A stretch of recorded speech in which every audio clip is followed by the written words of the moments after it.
Hey G.I. Joe fans, Fly Guy here for TekSushi.com, giving you a look at this G.I. Joe Retaliation Night Viper. You can just about see that there, my pause. There we go, sharpen up. And he comes with night vision gear. Now we've had this Night Viper a few guises in the past through G.I. Joe throughout the years, but this is the most modern version of them to date. So it comes in that standard G.I. Joe packaging. I normally buy it loose, but they had one in the card at Dorkside Toys, where I normally buy all my G.I. Joe, in fact everything. And so yeah, we just pop that in. So a couple of different looks you can give this guy. So he's definitely an army builder, that's for sure. Obviously without his night vision goggles, one with his goggles and one, well, there's one without, but you can also have the night vision goggles that popped up if you want. There's some text on the back if you want to freeze and read that, you can. Standard stuff, and a couple of other figures which we've all reviewed in our channel. All of them are on there, and I have to say yet again, I know I went on about it, but G.I. Joe The Ultimates Wave is stunning. Definitely check out other reviews. If you haven't, or you're new to G.I. Joe, or you're a Star Wars fan and you've never seen G.I. Joe, you've got to check out G.I. Joe Ultimates The Wave. Amazing figures, probably the best I've ever seen. This is one of the dog tag stands that comes with the figures. Got a little peg hole on there, no name or anything else on it, pretty much standard stuff. We also get quite a lot of weapons. It is G.I. Joe, so very typical. So one rifle we get, and I don't know the name of it offhand, but I'm sure someone's going to tell me what this rifle is, but very, very detailed. Great for a kind of two-handed grip on this figure. It just works pretty perfectly, but nicely done. At least it's solid black and not that kind of green colour sometimes we get. He's also carrying this beautiful looking sniper rifle, a kind of mini version of the Marvel Legends sniper rifle we've seen in Mystique and on the Punisher. So again, very detailed, very nice, all in that cool minty green colour. Very thick and chunky looking sniper rifle that is. And you'll also notice on the backpack, if I take that off, there's a great little feature, I love this, where you can slot in the other weapon into the backpack. Now, I've never seen this on a Joe before. I'm sure someone can correct me, it may well have. But I love that feature. More figures should do that. Thinking about all the weapons and where to put them. So that's an excellent feature. And again, another humongous ass shotgun, which would just blow the crap out of someone if that was fired. But again, a very nice weapon. No chrome detailing, but still a very, very cool weapon nonetheless. Again, there's a little backpack it plugs into on the back. The peg is a little long for this figure, but I wouldn't crop it off because he does have some attachments in his back, and there's that piece where you can get that weapon in there, and some print on the back. The Cobra logo, really love the sculpt on that, some really nice detail on there for that. But sadly, nothing else that you can clip on to or inside the pack itself unless you use the hollow. That's that. Now let's get a look at this other weapon. I'll take that in his hands just now.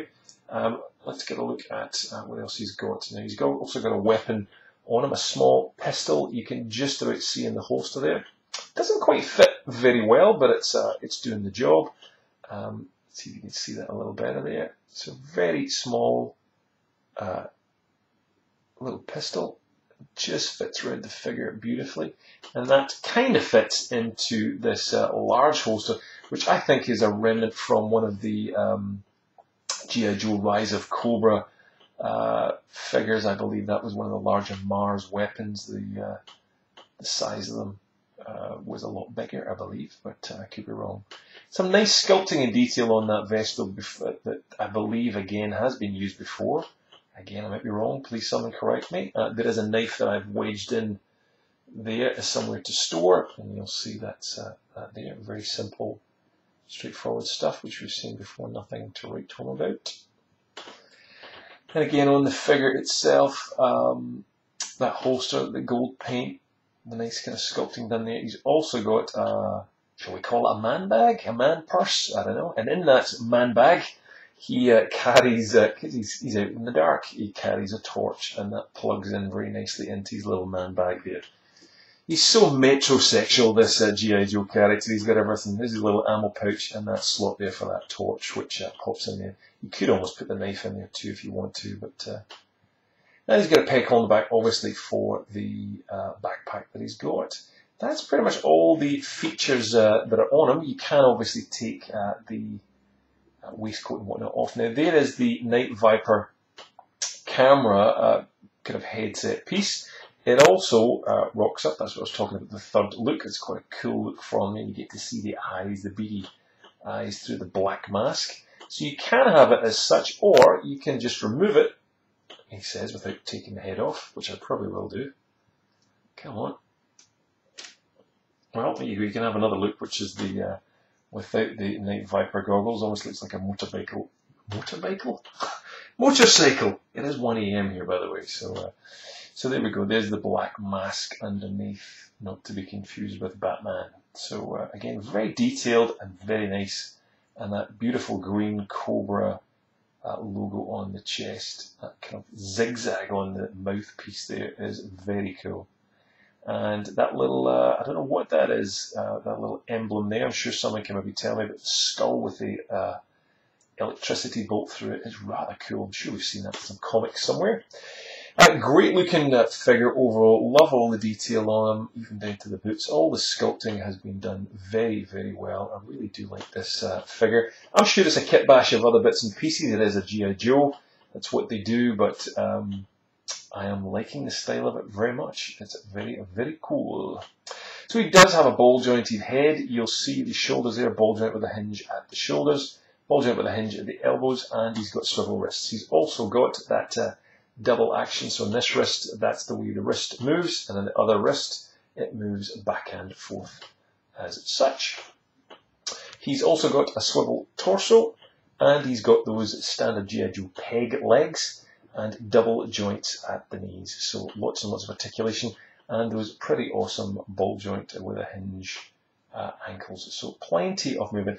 One slight downside is the peg holes are very, very shallow, so they do not fit at all. So I wish Hasbro would actually put them in the front of the foot rather than the heel, but it's all to do with the width of the plastic and so forth. So I trust their judgment. But a very, very cool figure this guy is. Definitely check him out. Dorsey Toys, I know, is getting, they just posted literally today, tonight, just before I did this. They're restocking all of their Wave 3.5 figures, which are excellent again. Cannot recommend them enough. Tons of accessories, great articulation, great sculpting, great paint. Check out the Ultimates. You will kill yourself for not, or you'll regret it. You may not kill yourself, but you'll regret not checking them out. They're very, very good. We've got all the G.I. Joes in our playlist, so you can watch them and decide whether you want to spend the money or not. So check them out first. And there's a link underneath this video to go and buy this guy, and if there's still stock of them left, and lots of other social channels that we have to Instagram, Twitter, Google+, all that stuff. So check us out, and we will see you for another G.I. Joe review, hopefully coming up very soon. That's it.